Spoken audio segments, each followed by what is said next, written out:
जो तूफानों में चलते जा रहे हैं, जो तूफानों में चलते जा रहे हैं, वही दुनिया बदलते जा रहे हैं।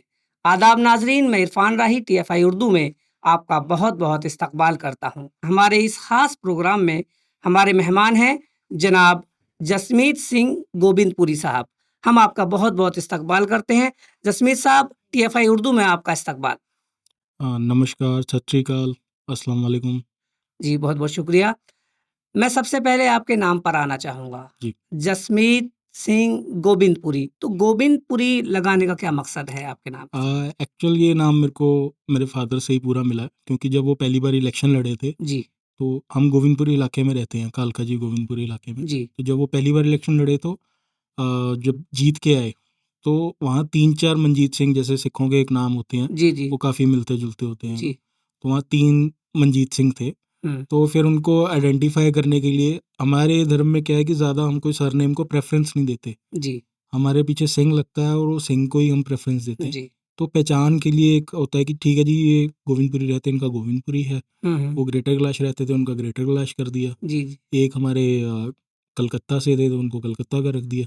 तो ऐसे इस तरह से नाम उनका, और वो नाम फिर फ़ेमस हो गया। जी, जब आप एक मुकाम पे पहुँच जाते हैं, तो लोगों में आप जाते हैं, एक बिल्कुल। मतलब एक प्रतिनिधि बनते हैं। तो जी, उसके बाद वो नाम फिर उसी से फ़ेमस हो गया। जी। फिर जब हमने आगे शुरुआत की फ़ादर साहब के बाद, तो हमें तो उसी नाम से जानने लगे हुँ, कि जी ये गोविंदपुरी जी हैं, हुँ। वहाँ से आते हैं। बिल्कुल, ये ठीक भी है। तो ऐसे ही जी, ये नाम आगे कंटिन्यू बहुत बढ़िया। मैं आपको बता दूँ कि ये जो अपने इलाके का नाम लगाया जाता है, जैसे कि साहिर लुधियानवी वो हाँ जी, लुधियाना हाँ के जी। थे, फिराक जैसे शायरों में गोरखपुरी वो होता गोरखपुर के थे, है। हसरत हाँ, जयपुरी वो जयपुर के थे, बिल्कुल। मजरू सुल्तानपुरी हाँ जी, हाँ जी। सुल्तानपुर, और मेरे वालिद साहब मरहूम रशीद सैदपुरी, वो भी सैदपुर बुलंदशहर से थे, तो सैदपुरी लगाते थे। फिर तो आप मैं इस चीज़ को समझ जी, सकते बिल्कुल मैं होंगे। समझ सकता हूँ, बहुत अच्छा आपने जवाब दिया। अब मैं पूछना चाहूँगा, आप दिल्ली माइनॉरिटीज़ कमीशन से जुड़े हैं बिल्कुल। और आम आदमी पार्टी की जो माइनॉरिटीज़ विंग है, उसके उपाध्यक्ष हैं। जी। तो मुझे लगता है कि आम आदमी पार्टी का जो ये तीसरा टर्म है, इसमें कुछ सक्रिय कम हो गई पार्टीज़ की जो विंग है, कार्यकर्ताओं में कुछ जोश कम है, क्या बात है? ऐसा कुछ नहीं है, मतलब अगर आप अपना सबका देखने का तरीका होता है, जी, और अभी क्या है, जो परिस्थितियाँ वो चेंज होती है। अब जी। देखो, स्टार्टिंग में जब कोई नया आता है, तब उसमें जोश ज़्यादा होता है। ऐसा नहीं कि जोश कम हो गया, बट हुँ, परिस्थितियाँ ऐसी हो गई। पहले हमारे पास थोड़ी पावर्स थी, हम काम कर रहे थे, इंटरफेरेंस बहुत कम थी। फिर अब जब बीजेपी की सरकार आई 2015-14 के बाद, जी। 15 से 19 तक तो इतनी दिक्कतें आई नहीं। हुँ, आती थी, बट चल रहा था, बढ़िया चल रहा था। फिर 19 के बाद जब दोबारा सरकार आई है, तो उन्होंने दिक्कतें ज़्यादा, इंटरफेरेंस जो है सरकार की, सेंट्रल सरकार की हुकूमत जो है, उन्होंने ज़्यादा इंटरफेयर कर दी, तो इनको दूसरे कामों में ज़्यादा उलझा दिया। बात सर ये है, सक्रिय आज भी हैं, आज भी अपने जो माइनॉरिटीज़ के लोग हैं उनके लिए भी सोचते हैं, काम भी करते हैं। इवन हम भी मस्जिद में भी जाते हैं, लोगों की बात सुनते हैं, गुरुद्वारे में भी जाते हैं। तो पहले ऐसा कुछ नहीं है। जी, पहले लोगों को ये पता नहीं था कि एलजी के इतने हुकूक हैं, इतने बिल्कुल, बिल्कुल, अधिकार हैं। बिल्कुल। अब ऐसा नहीं लगता कि दिल्ली में मुख्यमंत्री की सरकार ना चल के एलजी की चल रही है? लड़ाई तो इसी बात की है सारी। अगर हम चुन के आए हैं, लोगों ने हमें चुना है काम करने के लिए, हुँ, तो काम तो हमें ही करने दिया जाना चाहिए ना। उसमें बिल्कुल। एलजी की इंटरफेरेंस होनी नहीं चाहिए। पहले एलजी का सिर्फ काम होता था कि आपने सरकार को शपथ दिलानी है, उनके जो भी आपका काम होते हैं, उनको एक बारी गो थ्रू करना है, जिसमें कोई दिक्कत लगे तो वो आगे अपना इंटरफेयर करे। बट अब तो सही काम कर रहा है कोई, उसमें भी इंटरफेयर करते हैं। कोई अब छोटी-सी, मतलब काइंड ऑफ एक डिक्टेटरशिप जिसके हम जी, कहते हैं, वो चीज़ चल रही है, तानाशाही चल रही है। तो जनाब आप माइनॉरिटीज़ विंग से हैं, आपके जो सदर साहब हैं कौन साहब हैं दिल्ली माइनॉरिटीज़ के? अब्दुल रहमान साहब हैं, जो सीलमपुर से विधायक भी हैं। आम आदमी पार्टी जी, के। जी, सेकंड टर्म में उनको ड्यूटी मिली है माइनॉरिटीज़ की, जी, और पहले टर्म में हमारे हाजी यूनुस जी थे, जी। मुस्तफ़ाबाद कुछ विधानसभा मुद्दे से। हैं माइनॉरिटीज़ के दिल्ली में, जैसे कि ज़बान, भाषाओं को हुँ, लेके, पंजाबी भाषा का स्कूलों में टीचर्स नहीं हैं, हुँ। उर्दू ज़बान के भी नहीं हैं। तो स्कूलों के बोर्ड्स पर भी उर्दू और पंजाबी भाषाओं के साथ खिलवाड़ है। इसमें क्या करती है आपकी विंग? कुछ काम कर रही है इसके इस लिए? इस टॉपिक पे, जैसे अब हमारे इलाके की जो एमएलए साहब हैं, वो अतीशी जी हैं, जो इस टाइम एजुकेशन मिनिस्टर भी हैं। जी, तो पंजाबी बोर्ड की तरफ से भी और हमारे उर्दू एकेडमी की तरफ से भी जो लोग थे वहाँ बैठे थे, हमारी उनसे बात भी हुई है। प्रॉब्लम यहाँ ये आ रही है कि पहले चेयरमैन जो होते थे, जो वाइस चेयरमैन बनते थे बोर्ड के, जो मेंबर होते थे, वो दिल्ली सरकार चुनती थी। प्रोसीजर आज भी वही है, बट पीछे जो सुप्रीम कोर्ट के आदेश के खिलाफत हुई है, जो सेंट्रल ने अपना इंटरफेरेंस करके लॉ बना के वो सारी पावर दे दी एलजी को, कि अगर आपने बोर्ड का कोई अध्यक्ष बनाना है, कुछ भी बनाना है, तो पहले आप एलजी को नाम, पहले भी ऐसे होता था, बट अब कमेटी बना दी कि वो कमेटी डिसाइड करेगी। अब कमेटी में 2 जने तो जो है वो फेवर में है सेंट्रल के, और 1 जना होता है वो सरकार का है। तो वो अगर आप नाम भेजोगे ना, तो दूसरी तरफ से कोई और नाम आएगा, वो रिकमेंड करेगा, और वो नाम उसको भेजेंगे जो उनकी पार्टी का होगा, बीजेपी का होगा। तो सरकार हमारी है, नुमाइंदा भी हमारा होना चाहिए। अब वो उसमें इन्होंने ऐसी ट्रिक बनाई, ऐसा इनको घुमाया कि भाई अगर आप नाम भेजोगे कमेटी डिसाइड करेगी। अभी पीछे आपका जो वक्फ बोर्ड है, उसमें जाने का मौका मिला था, तो उससे पहले जो वहाँ पे हमारे थे, उससे पहले जो आपके समाएदार थे वहाँ पे, जो भी जिनकी अध्यक्ष थे, उनसे भी मिलते रहे हैं। तो पहले वहाँ हमारे आम आदमी पार्टी की तरफ से थे, अब उसमें बीजेपी का एक बंदा उन्होंने बैठा दिया। तो काम तो वो सेंट्रली करेगा, हमारी तो सुनेगा ही नहीं। इस वजह से हम उनको मेंबर नहीं बना पाए, और मेंबर ना होने की वजह से पंजाब बोर्ड, अपना पंजाबी भाषा बोर्ड या उर्दू बोर्ड के काम जो है वो थोड़े से डिले हो गए, डिले होते जा रहे हैं। मेन रीज़न ये है।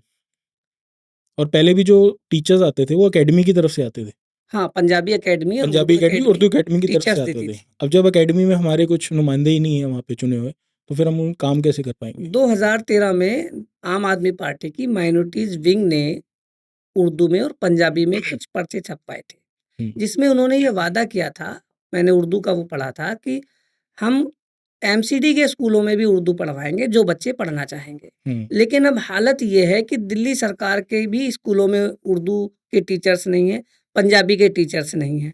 ये 2020 के बाद दिक्कत आई है, वो उसके मैं आपको बता चुका हूँ कि मेन रीज़न ये है। जी, एमसीडी में तो खैर सरकार ही अभी आई है, और एमसीडी में अभी डेवलपमेंट जो हो रही है, धीरे धीरे काम हो रहे हैं। अभी आज उसमें आप रिसेंटली देखोगे तो उन्होंने पार्षद अपनी दूसरी पार्टी में कर लिए, कि जो समितियां हैं उसमें हमारी बीजेपी की पावर रहे। इसको किस किस रूप में लेते हैं आप इसको, कि ये निगम पार्षद तोड़ लेना, अपने में मिला लेना? ये तो सब जगह चलता ही है, इलेक्शनों में खरीद फरोख्त होती कितना रहती है। सही मानते हैं, कितना गलत मानते सही हैं तो आप नहीं इसको? है सर, बिल्कुल नहीं है, क्योंकि आप देखो एक ज़मीर वाली बात होती है कि आप अगर मान लो एक पार्टी से नुमाइंदा चुन के आए हो, आप उनके सिंबल पे जीते हो, लोगों ने कुछ आप पे भरोसा दिखाया, कुछ उस पार्टी पे भरोसा पार्टी पर, दिखाया, जी। तो फिर अगर आपकी कोई बात उनके साथ नहीं मतलब बन पा रही है, या आपकी कोई नाराज़गी है, तो अब अगली टर्म में आप पार्टी चेंज करो, कि यार हाँ ठीक है, मेरी इनसे तकल्लुफ़ जो है, हमारी जो बातचीत है, जो इतना ये नहीं बन वोटर पा रही। से धोखाधड़ी नहीं है? बिल्कुल धोखाधड़ी है। तभी तो मैं कह रहा हूँ कि अगर आपकी, अगर मान लो किसी सरकार से नहीं बन रही, आप इस पार्टी से नहीं बन पा रही, तो आप इलेक्शन के टाइम में दूसरी सरकार के नुमाइंदे बन के आओ, उनकी पार्टी पे इलेक्शन लड़ो, तब तो समझ आता है। अब बीच में छोड़ के चले जाते हो क्योंकि आपको अपना फ़ायदा लेना है। इस वजह से लोग, ज़्यादातर लोग इसलिए जाते हैं। आम आदमी पार्टी चुनौतियों से घिरी रहती है। बिल्कुल। मनीष सिसोदिया साहब को जेल में डाल दिया, सत्येंद्र जैन साहब जेल में हैं, अरविंद केजरीवाल जी मुख्यमंत्री वो जेल में हैं, और भी अमानतुल्लाह खान साहब पे कभी भी तलवार लटकी रहती है। तो ऐसे में जो दिल्ली सरकार के काम बढ़ने चाहिए, वो कहीं न कहीं रुकते जा रहे हैं। आप जानते हैं कि बहुत सारे काम ऐसे हैं जो होने वाले थे, लेकिन नहीं हो पाए। इनमें क्या मुश्किलात आ रही हैं? मुश्किलात, आम आदमी पार्टी तभी तो सड़कों पे आके लड़ती है कि भई अगर हमें लोगों ने चुना है, हमें तो काम तो करने दो। अगर लोगों को नहीं पसंद होगा तो उतार देंगे, वोट नहीं डालेंगे। अब आप एक अच्छा काम कर रहे हो, उनको ये तकलीफ़ है कि ये काम करके आगे और मजबूत हो जाएँगे, तो हमें लोग वोट नहीं करेंगे। तो इनको बंद करो, इन पे ब्लेम डालो, काम रोको इनके। बात सारी यही है कि वो दूसरी पार्टी जो है, अपना दबदबा बनाने के चक्कर में इनको बदनाम कर रही है। और बाकी बात आपने कही, अमनतुल्लाह खान साहब हो गए या सिसोदिया जी हो गए, ये तो अपने दिल्ली वालों की या अपने लोगों की आवाज़ ही उठा रहे हैं ना। जी। कोई क्राइम तो नहीं कर रहे। इन पे ज़बरदस्ती, आप देखो एक एमएलए प्रतिनिधि है लोगों का, उसको आप उठा के जब मर्जी जेल में डाल देते हो। ये सिर्फ दिल्ली में हो रहा है। आप दूसरी स्टेट में जाके देखो, एमएलए के पास पावर होती है, तो वहाँ पे पुलिस उनके कुछ कर नहीं सकती। यहाँ अब हरियाणा में देख लो, लोगों के ऊपर इतने ब्लेम आते हैं, सरकार में होते इसलिए वो कुछ कहते ही नहीं उनको। ये तो बिल्कुल। डिक्टेटरशिप चल रही है, उसकी वजह से ये सब हो रहा है। एक मैं ये पूछना चाह रहा था सवाल आपसे कि जो स्कीम दिल्ली सरकार ने दी है, केजरीवाल सरकार ने ख़ासकर से ख़वातीन को बसों में मुफ़्त सफ़र और उसके बाद इलाज मुफ़्त है, 200 यूनिट बिजली वो मुफ़्त है। तो ऐसी और फिर एक ₹1000 माहाना की स्कीम अभी वो उसका ऐलान किया है। तो इन स्कीम्स के खिलाफ बीजेपी बहुत बोलती है। तो आप इसको कैसे लेते हैं कि क्या ये स्कीम्स कहते हैं ना कि ये तो फ्री का है और ये सर वो तो लंगर जीएसटी है या वो तो उसमें जीएसटी कई-कई के तरीके की खिलाफ बातें करते हैं। बीजेपी ने 2014 में जीएसटी के खिलाफ बोला था। जो 14 से पहले जीएसटी के खिलाफ बोला, आधार कार्ड के खिलाफ बोला। हुँ, सबसे पहले आते वही चीज़ें लागू की। अगर वो इतनी गलत थी तो आपने लागू क्यों की? हुँ, दूसरा, आप जो ये फ्री की बातें कर रहे हैं, ये फ्री नहीं होता। हुँ, ये जो हम टैक्स पे करते हैं, हमें इस चीज़ की फैसिलिटी मिलती है। बिल्कुल। भाई अगर आपने सरकार को पैसे दिए हुँ, कि यार मैंने इतना टैक्स दिया, मेरे को बेनिफिट क्या है, तो वो आपको बेनिफिट इस तरह से मिल रहा है। अगर आपको दिक्कत है कि ये फ्री की चीज़ें हैं, तो आप अपनी दूसरी जो पार्टियों में जब आप इलेक्शन लड़ते हो वहाँ पे ये अनाउंसमेंट मत करो। सब्सिडी चाहते भी हैं हम्म। कि मिलती रहे और उसकी खिलाफ वर्जी भी करते हैं। अभी दिल्ली में एक हुआ था कि भाई जो सब्सिडी चाहता है बिजली के मीटर पे, जी, वो फॉर्म भर दे। जी, ठीक है, तो उसमें क्या बीजेपी वालों ने नहीं भरे? सबने भरे हैं। सबने भरे। उसमें कोई वो ये तो है नहीं कि फ़ायदा आम आदमी की आपके पार्टी को पास दे भी रहा है आए होंगे या कुछ, काउंसलर के पास आपके भी आ रहा है। आपके क्षेत्र के, आपके इलाके के ये लोग भी डिजिटल था सारा, स सारा डिजिटल था, फॉर्म के जो भी होते हैं, तो पूछताछ ये के लिए तो आपके दफ्तर में आते ही हाँ, होंगे, हाँ, हाँ, आपसे बात बिल्कुल, करते बिल्कुल, ही बिल्कुल, होंगे। बिल्कुल, वो तो आते हैं। आप एक तंज़ीम चलाते हैं अपने वालिद साहब के नाम पे। बिल्कुल। उस तंज़ीम के ज़ेर-ए-एहतमाम आप क्या-क्या कार्य ख़ैर करते हैं, क्या काम करते हैं? कार्य ज़्यादातर हम एजुकेशन और हेल्थ पे फ़ोकस करते हैं। जी, जैसे कि अभी हमने एमसीडी स्कूलों में बच्चों को कॉपियाँ और पेंसिलें वगैरह बाँटी थी। जी, जितना हम कर सकते हैं अपनी क्षमता के हिसाब से हम करते हैं। फिर एक स्कूल में मतलब एक कंप्यूटर लैब बनी थी, गुरुद्वारे जी, के स्कूल था। वहाँ कंप्यूटर हमने हमारी संस्था ने डोनेट किए थे। फिर हेल्थ चेकअप कैंप जो है लगते रहते हैं। जी, और ये सब सब जगह लगते हैं, मंदिरों में, गुरुद्वारों में या किसी सोसाइटी में, जी। मस्जिदों में, वो सब जगह जाते हैं। पुरानी किताबें इकट्ठा करके आप ज़रूरतमंदों को देते हैं, ये बिल्कुल। कैसे सोचा आपने? ये एक्चुअल मतलब माइंड में थॉट था कि आजकल किताबें बहुत महंगी हो रही हैं, हुँ, तो कई बच्चे जो खरीद नहीं पाते, उनके लिए एक्स्ट्रा खर्चा है। हुँ, ये सुनने में आया था, पीछे एक पेरेंट्स एसोसिएशन थी, हुँ, जिन्होंने हमें ये चीज़ बताई कि स्कूल्स की जो मनमानी चल रही है, उन्होंने कहा कि आपने जो किताबें हर साल नहीं लेनी और हमसे ही लेनी है, हुँ, एक पूरा बैच बना के दे देते हैं जी, ये खरीदो आप। जी, तो उसके खिलाफ वो लड़ रहे थे। तो हमने कहा ठीक है यार, अगर आप ये चीज़ कर रहे हो, तो हमने उनको भी बोला कि अगर आप ये चीज़ कर रहे हो तो हम भी आपके साथ हर तरह से खड़े होंगे, और जो बच्चा पास आउट हो जाता है उसकी जो किताबें होंगी हम दूसरे बच्चों को देंगे। जी, क्योंकि देखो किताबें इतनी जल्दी ना पुरानी होती नहीं है, ख़राब जी। होती नहीं है, और वो बाद में रद्दी में जाती है। तो वो फ़ायदा नहीं उस चीज़ का, अगर किसी का भला हो सके तो करो। आखिर में मैं पूछना चाहूँगा अरविंद केजरीवाल साहब छूटने वाले थे लेकिन फिर उनको अंदर बिल्कुल। कर दिया गया। तो कितनी उम्मीद है आपको अदालत से, इंसाफ से, लोकतंत्र से कि वो छूट जाएँगे? नहीं, उम्मीद तो पूरी है, और जिस तरह से ईडी ने इनको तंग किया है, ईडी के शिकंजे से तो वो छूट ही चुके हैं, क्योंकि उनके जी, पास कोई प्रूफ़ ही नहीं मिला।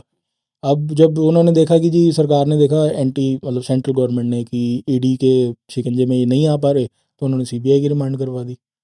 क्योंकि सीबीआई से पहले भी पूछताछ हो चुकी थी, तब उनको कुछ मिला ही नहीं, उन्होंने बात ही नहीं की। अब ये ज़बरदस्ती बस फँसाने वाली बात है, और बहुत जल्दी ये सिसोदिया जी भी आ गए हैं, सत्येंद्र जैन जी भी आ जाएँगे, और बहुत जल्दी केजरीवाल जी भी बाहर होंगे।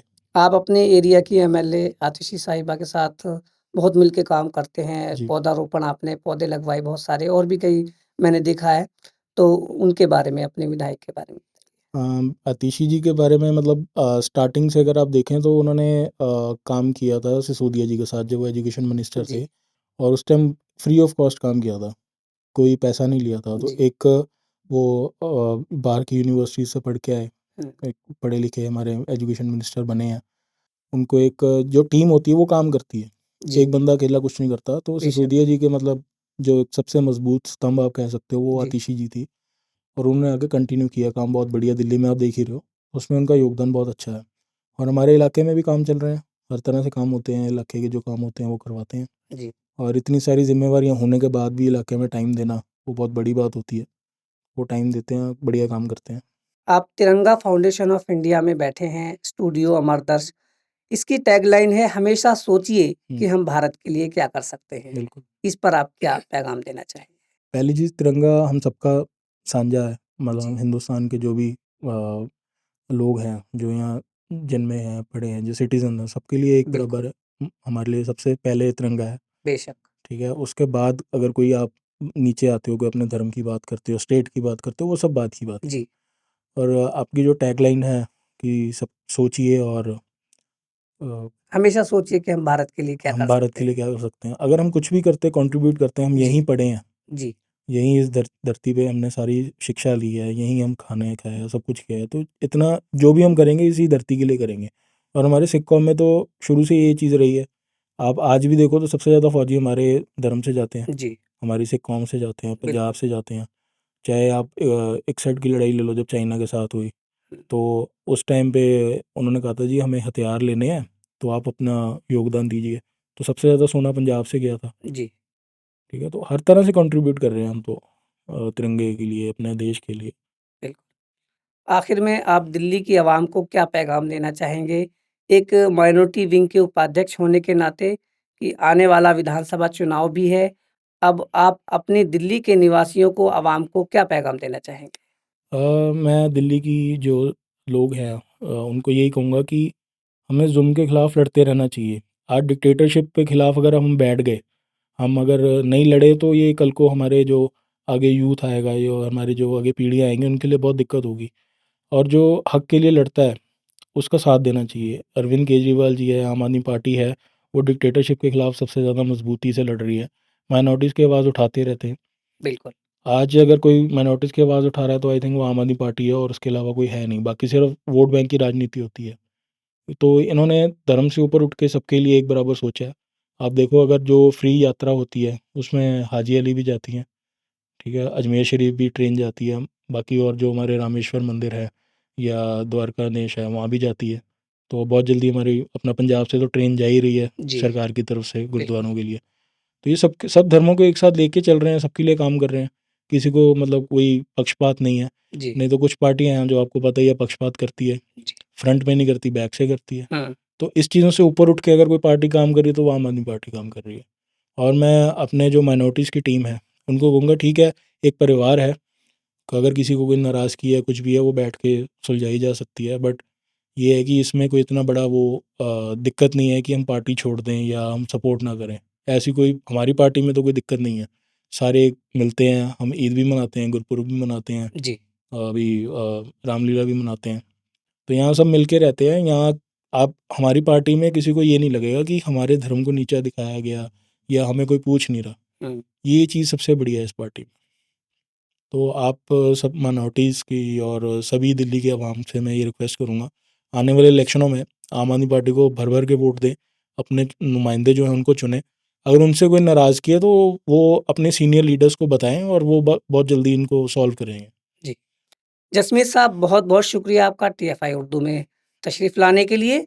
तो मैं उम्मीद करता हूँ कि आप इसी तरीके से देश के लिए, समाज के लिए, दिल्ली के लिए ख़िदमत करते रहें। बहुत-बहुत शुक्रिया। Thank you. दूर से ही आँधियों को देख ना डर जाऊँगा, दूर से ही आँधियों को देख ना डर जाऊँगा, चंद दिन तो खुशबुओं से चमन को भर जाऊँगा। चंद दिन तो खुशबुओं से चमन को भर जाऊँगा, जो उछालते हैं और भी उछाला करें कीचड़, मैं अपने किरदार में और निखर जाऊँगा। तो जनाब, ये थे जसमीत साहब, हमने टीएफआई उर्दू के लिए इनसे बात की। आइंदा फिर किसी ऐसी ही शख्सियत से आपकी मुलाकात कराऊँगा। तब तक के लिए मुझे इजाज़त दीजिए। आदाब।